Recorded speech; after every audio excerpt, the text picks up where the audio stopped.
Olá, sejam muito bem-vindos a mais um programa Vamos Debater Direito. Hoje trouxemos um assunto de extrema importância, pois tenho certeza que você que nos assiste já precisou, mesmo que indiretamente, de um contrato imobiliário, não é mesmo? E para tratarmos sobre esse tema de extrema relevância, convidamos o professor Fábio Adalberto Ribeiro. O professor Fábio é advogado, especialista nas áreas trabalhista e civil e também ele é professor da casa, do curso de Direito Imobiliário, de pós-graduação de Direito Imobiliário.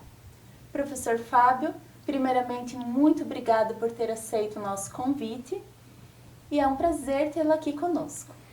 Obrigado, professora Priscila. Agradeço o convite. É um prazer estar aqui com vocês e espero que a nossa conversa seja muito produtiva, que possamos sanar várias dúvidas em relação aos contratos imobiliários. Não tenho dúvidas, professor. Junto conosco também minha colega, a professora Jennifer Manfrim, tutora dos cursos de pós-graduação. Olá, professora Jennifer, como vai você? Olá, professora Priscila, tudo bem? Olá, professor Fábio, prazer recebê-lo para falar sobre esse assunto tão importante, que o público de casa vai aprender muito bem como funcionam esses contratos que estão incertos, né, no nosso dia a dia. Então, vamos lá para o nosso tema, principais contratos imobiliários. O que você precisa saber sobre? Nos conta então, professor Fábio, o que nós precisamos saber sobre os contratos imobiliários? Então, professora Priscila, nós temos vários contratos imobiliários típicos, né? Na nossa disciplina nós abordamos o contrato de doação de bem imóvel, permuta, fiança, corretagem, comissão. Abordamos também duas espécies de contratos agrários, contrato de arrendamento e de parceria agrícola, mas hoje, para a nossa aula, por serem os contratos de maior relevância social e econômica na circulação de bens, e os mais frequentes, né, que o nosso ouvinte mais tem contato, nós vamos tratar do contrato de compra e venda e do contrato de locação. Com certeza, professor Fábio, o contrato de quem ainda não alugou ou comprou um imóvel, certamente, indiretamente, já se beneficiou de um contrato, não é mesmo? Com certeza. Mas, professor, nos conte, o que é importante sabermos sobre esses contratos para que não venhamos a incorrer a erro? Então, vamos lá, professora Priscila. Começando pelo contrato de compra e venda, né? O contrato de compra e venda nada mais é do que o acordo de vontade das partes, em que um transfere para o outro o domínio de determinada propriedade, de um bem imóvel, mediante a contraprestação, via de regra, em dinheiro. Né? Se até tem um entendimento doutrinário de que se o valor excede 50% do valor do imóvel, já não se trataria mais de se excede, digamos que a professora queira trocar um imóvel com a professora Jennifer, e a professora Jennifer vai lhe entregar um imóvel de valor menor. Se o valor desse imóvel menor superar 50% do valor do imóvel que você vai entregar para ela, não seria mais uma compra e venda, seria uma permuta. Por isso que nós dizemos que em pecúnia, né, em dinheiro. Antes de avançar na análise do contrato de compra e venda propriamente dito, eu acho que é interessante a gente ter definido três conceitos de três atos diferentes, né, professora? De três títulos diferentes, que são eles: a certidão de matrícula, a escritura pública e um instrumento particular. É muito comum na atividade, na advocacia imobiliária, um cliente lhe procurar e falar: olha, doutor, eu quero comprar esse imóvel aqui, e está aqui a matrícula dele. E quando você vai analisar, não é a matrícula, é uma escritura pública, é um contrato, por vezes só um documento que registra o recolhimento de algum imposto, do ITR, em área rural, né? Então, para o profissional e até mesmo para a pessoa que está em busca de comprar um imóvel, ela precisa ter esse discernimento. O que vem a ser a matrícula do imóvel? A matrícula, eu até trago uma analogia um pouco simples, mas para que fique de fácil compreensão. Assim como uma pessoa, quando nasce, ela tem a certidão de nascimento, ela recebe a certidão de nascimento, um imóvel, quando nasce para o direito, ele recebe a certidão de matrícula, né? No campo do direito, só existe a propriedade, o imóvel, quando ele tem uma matrícula. E esse documento ele fica sob a tutela do cartório de registro de imóveis, né, que é o registrador é uma pessoa que passa num concurso, ela recebe a delegação de ter aquele cartório de registro de imóveis, e lá vai ficar todo o histórico do imóvel. Nessa matrícula, nessa certidão, a matrícula é o livro que fica lá no registro.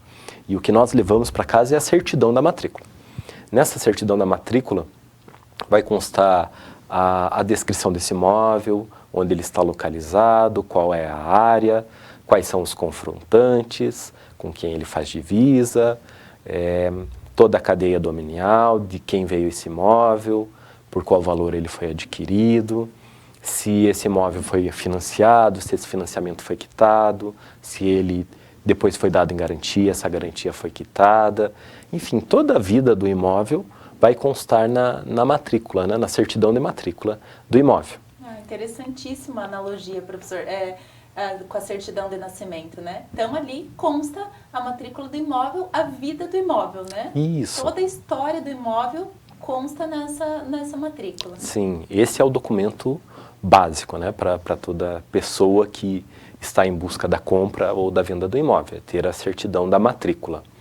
O segundo documento que eu citei, a escritura pública, ela nada mais é do que o acordo de vontade das partes, no nosso caso aqui de transmitir um imóvel e o outro de pagar por ele, é um ato que é lavrado por um tabelião, que assim como o oficial do registro, ele também passa no concurso, ele recebe a outorga, a delegação daquele tabelionato de notas, é no tabelionato que você vai lavrar a escritura ou vai obter a certidão da escritura, e ali vai constar as disposições, né, o acordo entre as partes com relação àquele imóvel, vai ter a descrição.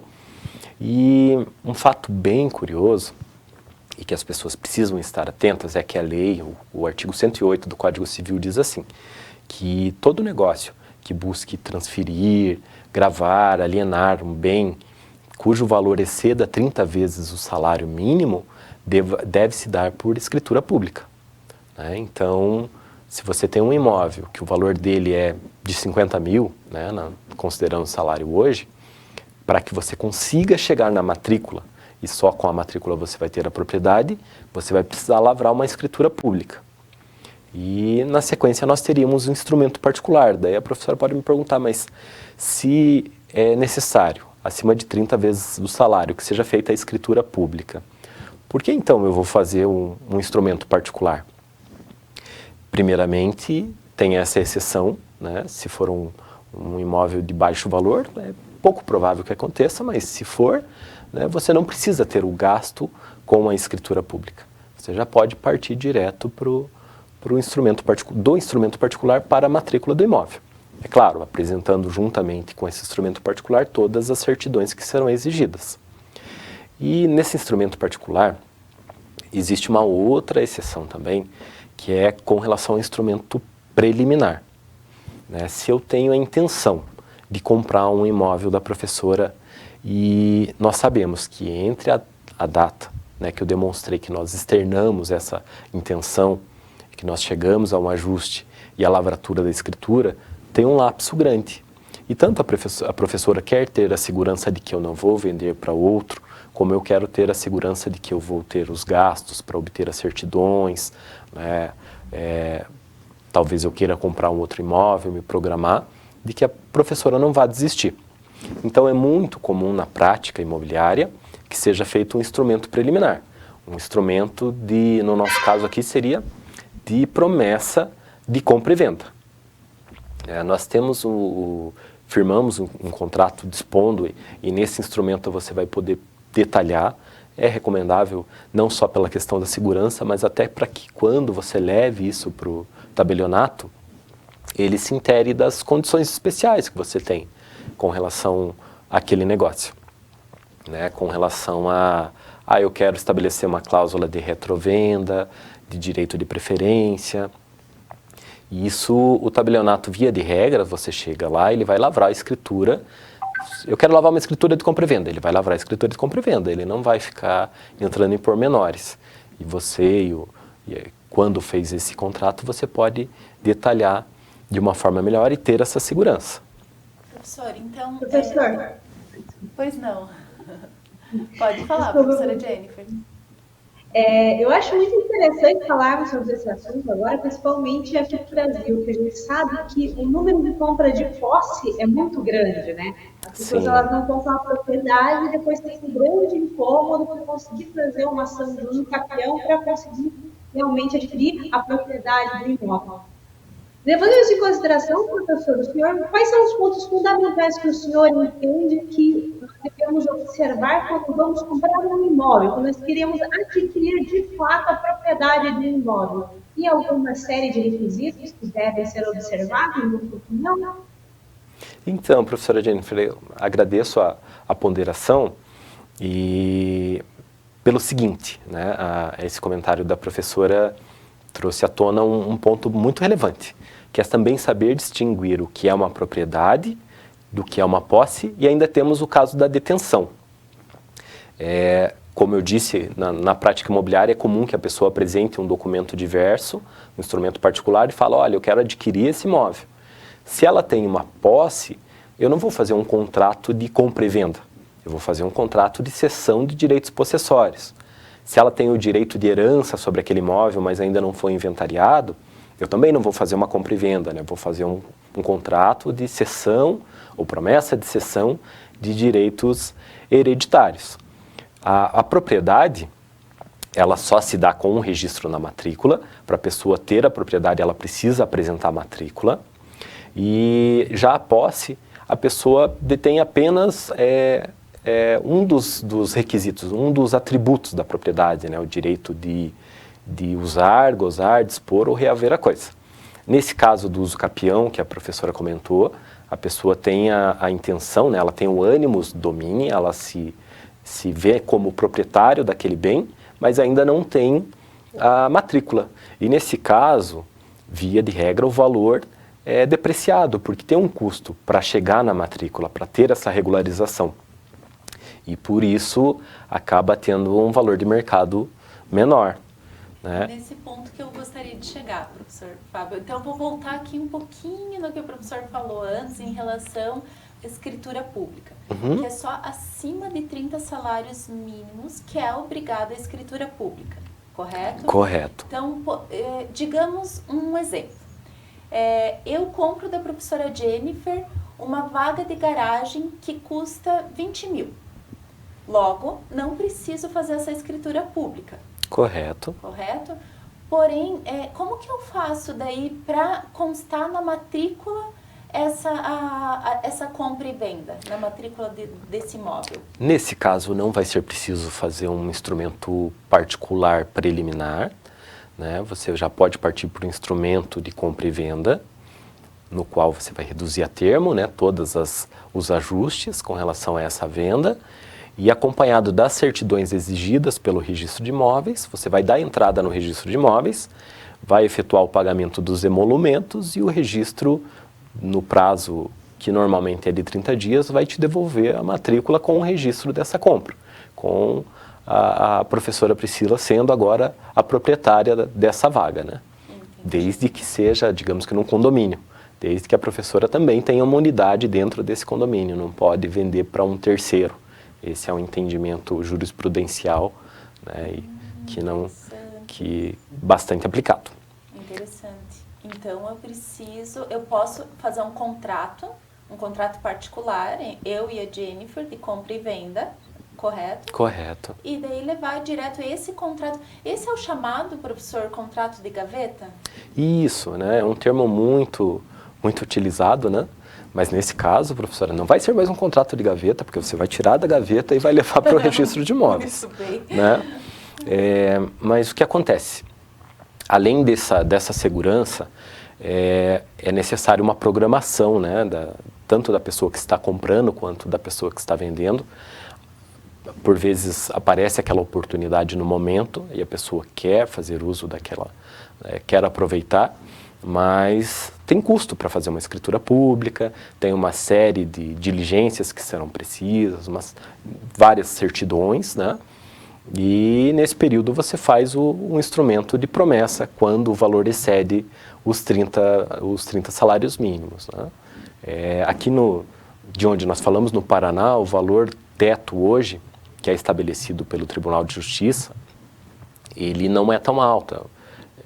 É um valor considerável, mas de R$ 1.400. Em outros estados...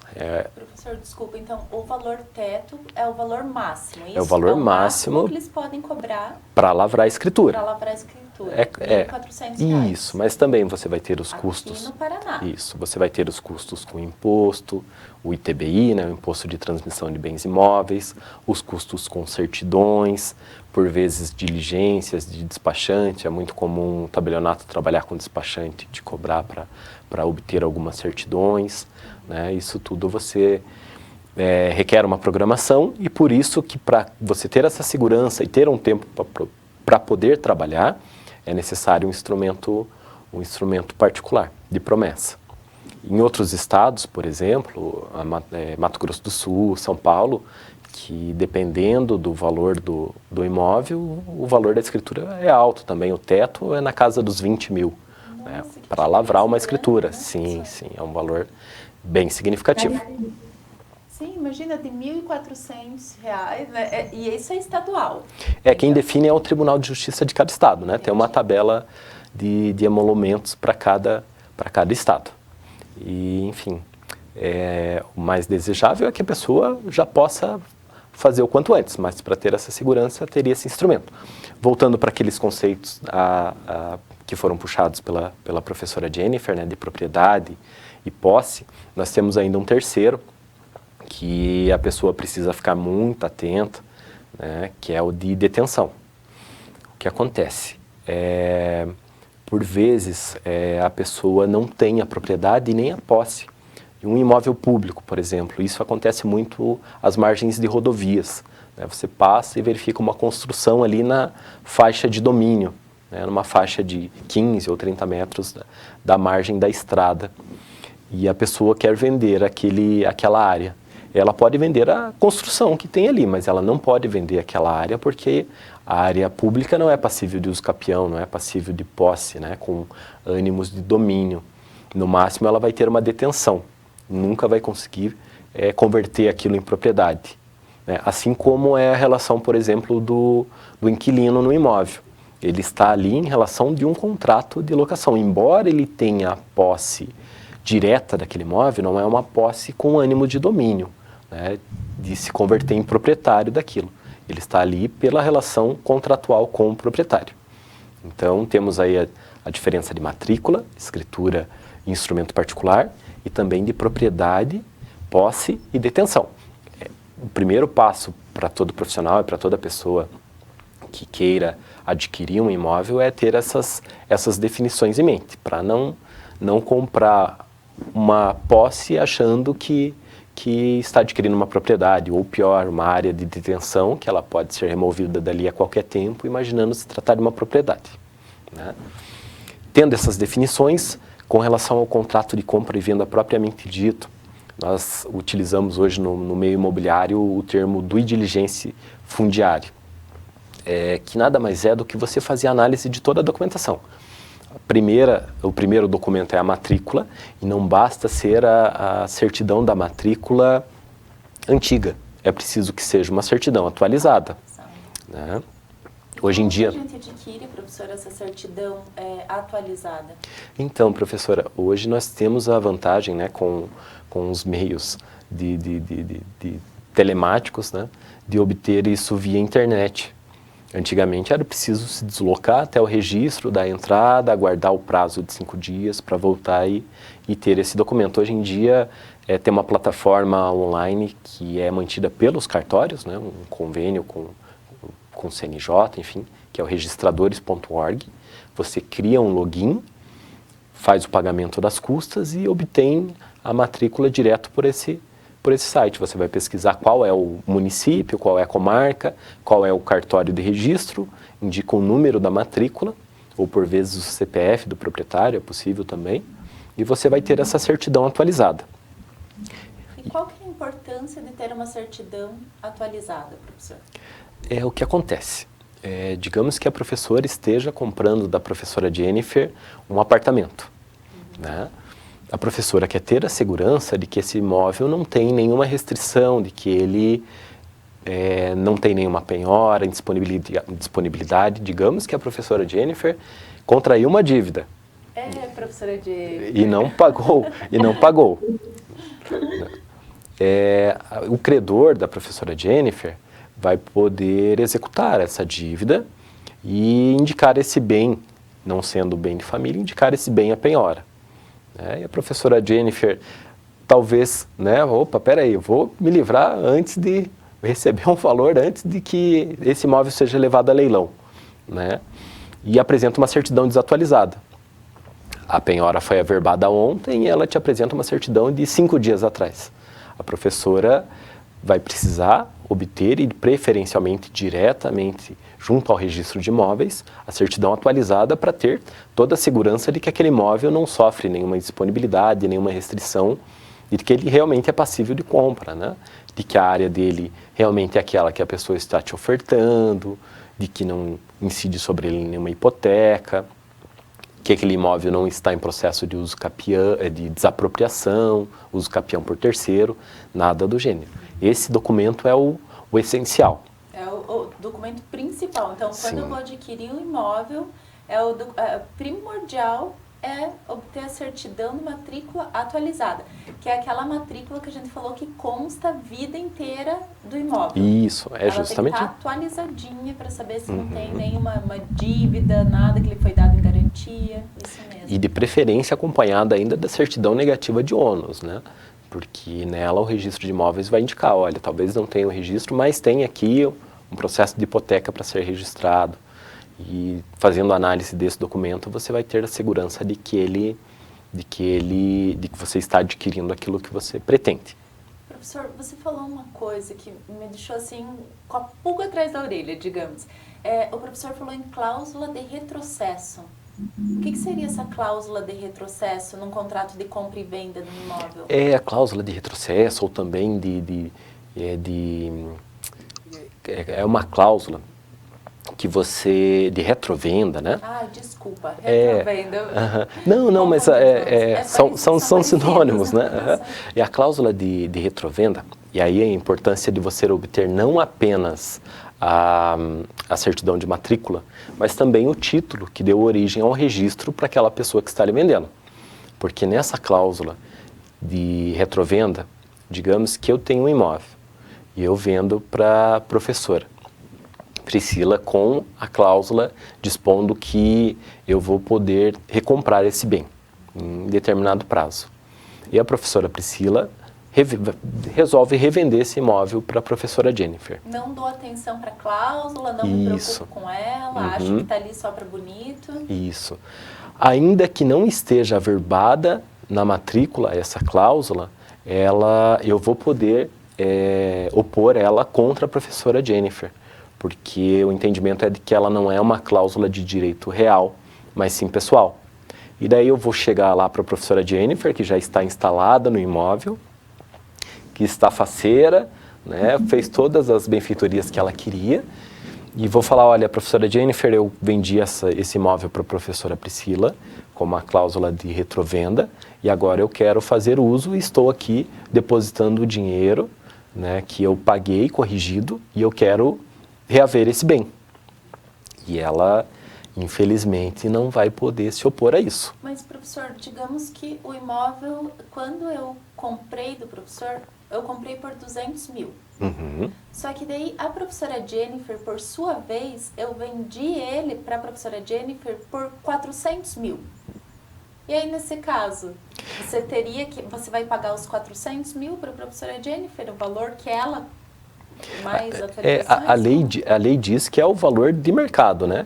Que é o valor que eu recebi da professora, mais correção, né? E se foi pago um valor muito superior, a professora Jennifer vai poder pleitear perdas e danos em face da professora, mas essa diferença judicial. Então, não basta apenas analisar a matrícula, né? E é muito comum que os profissionais, às vezes, deixem de analisar o título que deu origem àquela compra, né? É importante analisar também a escritura pública ou o instrumento particular para verificar se não tem nenhuma cláusula dessa espécie.